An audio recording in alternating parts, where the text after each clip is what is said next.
بسم اللہ الرحمن الرحیم۔ مشن نور کے حوالے سے یہ علماء کرام کیا کہتے ہیں، ذرا سنیں آپ۔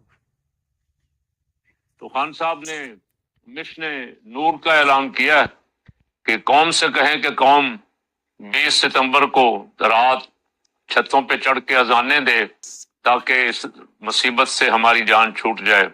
آپ سب جانتے ہیں بحیثیت مسلمان کہ اذان مشکلات کا خاتمہ کرتی ہے۔ اذان اس لیے دی جاتی ہے تاکہ شیاطین بھاگ جائیں۔ جب کبھی بارشیں زیادہ ہونی شروع ہو جائیں تو ہمارے بزرگ اذانیں دیا کرتے تھے، نہ ہو رہی ہوں تو اذانیں دیا کرتے تھے۔ کوئی اور طوفان آ جائے، کوئی مصیبت آ جائے تو اذان کی آواز جہاں جہاں تک جاتی ہے، حضور رحمت عالم صلی اللہ علیہ وسلم نے فرمایا شیطان وہاں سے بھاگ جاتا ہے۔ تو پی ٹی آئی نے، عمران خان صاحب نے اور ان کے ساتھیوں نے مل کے یہ فیصلہ کیا ہے کہ وہ 20 ستمبر کو اذانیں دے کے پورے ملک میں اللہ کے حضور دعا کریں گے، اور میرا رب اتنا مہربان ہے کہ اس کی بارگاہ سے جو مانگا جائے، اب وہ اپنے بندوں کو خالی نہیں لوٹاتا۔ وہ فرماتا ہے میرا بندہ جب مجھ سے دعا کرتا ہے، مجھ سے مانگتا ہے تو مجھے اسے خالی لوٹاتے ہوئے حیا آتی۔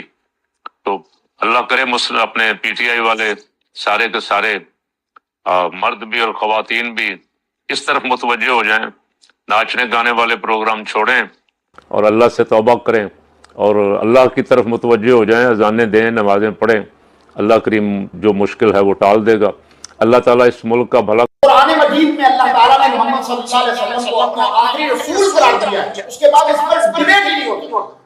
اب اس کے متعلق کہہ رہے ہیں کہ مشن نور مرزا قادیانی کے پہلے خلیفے مولوی نور الدین کے نام پر مشن نور ہے۔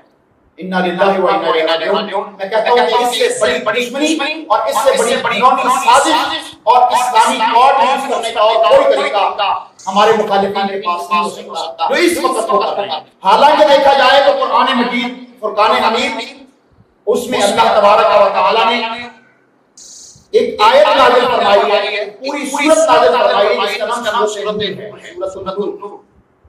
اسی طرح اللہ تبارک و تعالی نے اپنے متعلق ارشاد فرمایا اللہ نور السماوات والارض، اللہ آسمان اور زمین کا نور ہے۔ کہہ دیجئے یہاں نور سے مراد نور الدین ہے جو قادیانی خلیفہ تھا۔ آپ کو کون روک سکتا ہے؟ اس وقت قوت اور طاقت پر آپ فراجمان ہیں۔ کہیے اللہ نور السماوات والارض کا مطلب نور الدین قادیانی۔ انا للہ و انا الیہ راجعون۔ تو یہ آپ نے ان کی باتیں سنی، تو کلمۃ حق ارید بہ الباطل ہم یہی کہتے ہیں جو حضرت علی رضی اللہ تعالیٰ عنہ نے کہا تھا خارجیوں کے بارے میں۔ خارجیوں نے کہا تھا ان الحکم الا للہ، کہ حکم تو اللہ کا ہی چلے گا، آپ نے غیروں کو کیوں حکم بنایا؟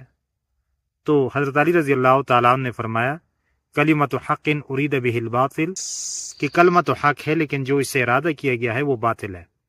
اسی طرح ہم کہتے ہیں کہ جی آپ نے جو 20 ستمبر کو مختص کیا ہے، اور پھر کہتے ہیں کہ نہیں یہ صلاح الدین نے اس طرح بیت المقدس کو دوبارہ جو ہے وہ آزاد کیا تھا اس مناسبت سے، تو جی بالکل درست ہے، لیکن اس کا نام تو اس نے مشن نور نہیں رکھا تھا۔ یہ جو مشن نور ہے، نور یہ قادیانیوں کی اصطلاح ہے، وہ تبلیغ کے لیے یہ لفظ جو ہے ان کے ہاں ایک علامت ہے، تو یہ لوگ استعمال کرتے ہیں اور اپنے مساجد کے نام بھی نور کے نام سے رکھتے ہیں۔ جیسے یہ آپ دیکھیں تو یہ مساجد کا نام جو ہے وہ نور کے نام سے ہے، اسی طرح اکیڈمی جو ہے وہ نور کے نام سے ہے، تو یہ ان کے ہاں جو ہے ایک علامت ہے، تو اس سے آپ نے آپ کو بچانا چاہیے۔ اور یہ جس نے بھی کیا ہے، سازش کیا ہے، بس اللہ تعالیٰ سے دعا ہے کہ اللہ تعالیٰ ہم سب کو صحیح بات سمجھنے اور صحیح بات پر عمل کرنے کی توفیق عطا فرمائے۔ اور یہ بات بھی واضح ہو گئی کہ دجال کے ساتھ علماء کرام کیسے جڑیں گے، تو آج جو ہے بات سمجھ آتی ہے۔ تو ان علماء کرام کو چاہیے تھا کہ اس کو سمجھاتے کہ بھئی یہ اس طرح اصطلاح ان کے ہاں ہے، لہٰذا آپ اس چیز سے اپنے آپ کو بچائیں جس میں شبہ ہو، بس ان کو یہ کرنا چاہیے تھا، لیکن یہ نہیں، الٹا جو ہے نا دوسروں کے اوپر فتوی لگانا شروع کر دی ہے۔ بس اللہ تعالی ہم سب کو صحیح بات سمجھنے اور اس پر عمل کرنے کی توفیق عطا فرمائے۔ آمین ثم آمین یا رب العالمین۔